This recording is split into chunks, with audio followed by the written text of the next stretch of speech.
Bonjour à tous et bienvenue sur Développement Facile.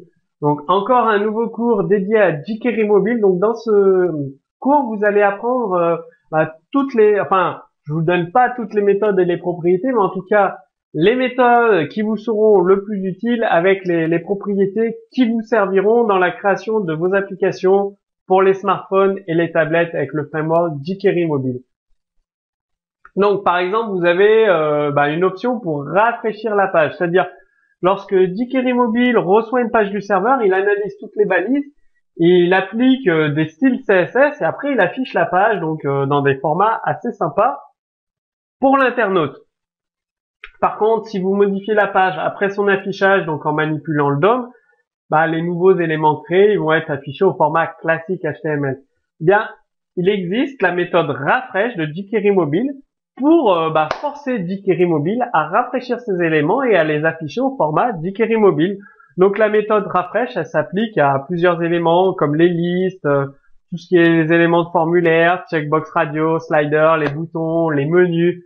Donc je vous ai mis un exemple en dessous des éléments qui peuvent accepter cette option rafresh tout simplement. Vous avez également la possibilité de manipuler tous les champs de formulaire, c'est-à-dire les activer, les désactiver. Donc c'est-à-dire il y a plusieurs méthodes pour manipuler les formulaires. Vous pouvez modifier les menus, donc select menu, text input pour activer, désactiver une zone de texte, checkbox radio pareil pour désactiver ou activer une checkbox. Les sliders, donc c'est les curseurs pour les activer, les désactiver. De la même façon, vous pouvez activer ou désactiver des boutons. Enfin, tout ça avec jQuery Mobile, vous pouvez le faire très facilement. Donc pensez-y. Si vous attendez, par exemple, vous pouvez sur un formulaire désactiver par défaut le bouton valider. Et tant que l'utilisateur n'a pas rempli tous les champs obligatoires du formulaire, donc ça vous pouvez le vérifier via un bout de ligne JavaScript en utilisant jQuery. Dès qu'il a renseigné tous les champs obligatoires, le bouton valider s'active automatiquement. C'est un exemple d'utilisation. Vous avez aussi le message chargement en cours. C'est-à-dire lorsque jQuery effectue du chargement Ajax, il peut afficher une pop-up chargement en cours, soit un message, soit une icône. Tout ça, vous avez l'option loading pour afficher le message ou le cacher. Vous pouvez également personnaliser ce message loading, changer le thème, mettre un texte en français, afficher que le texte, mettre du contenu HTML comme vos propres images. Toutes les possibilités sont ouvertes avec jQuery Mobile. Vous avez la liste. Je vous montrerai un exemple de modification du message de loading tout à l'heure. Vous pouvez également manipuler les URL. On l'a vu dans le cours précédent pour récupérer dièse identifiant. On a utilisé mobile.pass.parseURL et avec l'option hash justement pour récupérer dièse d'identifiant et avec l'événement page before create modifier le DOM avec jQuery Mobile. Donc là, je vous ai mis toutes les méthodes pour manipuler les URL, parseURL, makepass absolute. Enfin, je vous laisserai mettre la vidéo sur pause, tout est expliqué en français.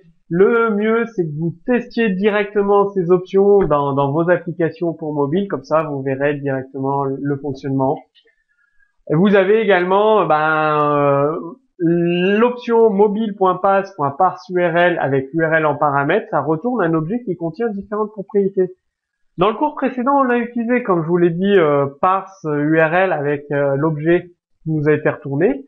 Et on utilisait .h, mais vous avez la propriété href, hostname, host, passname, le port, le protocole. Search, ça va vous permettre si vous passez des paramètres en get avec l'URL, avec search, vous pouvez récupérer ces paramètres, par exemple. Ou là, vous avez l'option hash, et ça récupère le dièse et l'identifiant de votre URL, comme ce qui a été fait dans le cours précédent. Enfin bon, je vous laisse mettre la vidéo sur pause, tout est expliqué en français. Et vous pourrez tester les différentes propriétés de la méthode parseURL par vous-même, tout simplement. Donc, je vous montre un exemple de code source en application, comme ça vous parlera mieux. Alors, donc dans le code source, ça, je vous l'ai déjà expliqué dans les cours précédents, pour modifier les options avant le chargement, l'inclusion de jQuery Mobile. Bien avant. Pareil ici, Ça modifie un champ de l'utilisateur pour l'activer ou le désactiver lorsque l'utilisateur clique sur un bouton. Là, dans le cas, c'est activer, par exemple, bonjour tout le monde. Il est activé, je le désactive, je ne peux plus l'effacer. Même s'il est sélectionné avant, je ne peux plus rien faire. Impossible. Et là, je réactive le champ texte. Bon, je vais le laisser désactiver. Vous avez la possibilité de modifier le message de chargement par défaut. Donc, par défaut, avec du texte et l'image de fond, le cacher tout simplement. Donc, message par défaut. Donc là, par défaut, c'est l'icône. Le texte seul, chargement en cours. Le message complet, chargement en cours. Est-ce qu'il y a toujours l'option CSS avec le background? Je vais modifier le background de la page. Voilà. Donc, il est toujours désactivé, activé, désactivé. Et je vous remonte avec les différentes modifications. Le message complet, le message seul, chargement en cours, et le message, l'icône par défaut de chargement lorsqu'on clique sur un lien HTML appelé via Ajax. Qu'est-ce que vous avez d'autre? Le mode portrait, orientation de change. Bon là pour l'instant on s'en sert pas parce que c'était du cours précédent, donc je le supprime. Vous avez la possibilité de rajouter un formulaire en direct. Je clique ici, un formulaire est ajouté directement, donc très puissant jQuery mobile, très puissant. Voilà, donc c'était surtout pour activer, désactiver le texte, bonjour. Je le désactive, afficher le message de chargement, message seul. Donc là, vous avez vraiment toutes les possibilités. Pensez bien à inclure votre fichier jQuery mobile après les différentes configurations, c'est très important. Bon, maintenant, c'est vraiment à vous de jouer. À travers, vous avez eu une bonne vingtaine de cours consacrés au framework jQuery mobile. Donc, vous avez tout ce qu'il vous faut pour réussir vos applications pour les smartphones, pour les tablettes.